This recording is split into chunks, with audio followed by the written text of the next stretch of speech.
Hello everyone, welcome back to the channel. In today's video, I'll show you how to buy Robux with a gift card. Let's get started. First, open your browser and go to your roblox.com, then log into your account. Once you're logged in, click on the Robux tab at the top of the screen.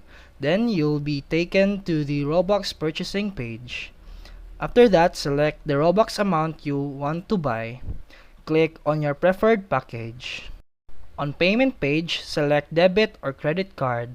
Enter your Visa card details like card number, expiration date, CVV code, or billing zip code. If asked for a billing address, enter the one used to register the gift card or a basic one if it's not registered. After entering your card info, click Next and complete the checkout process. Once done, your Robux will be added to your account instantly.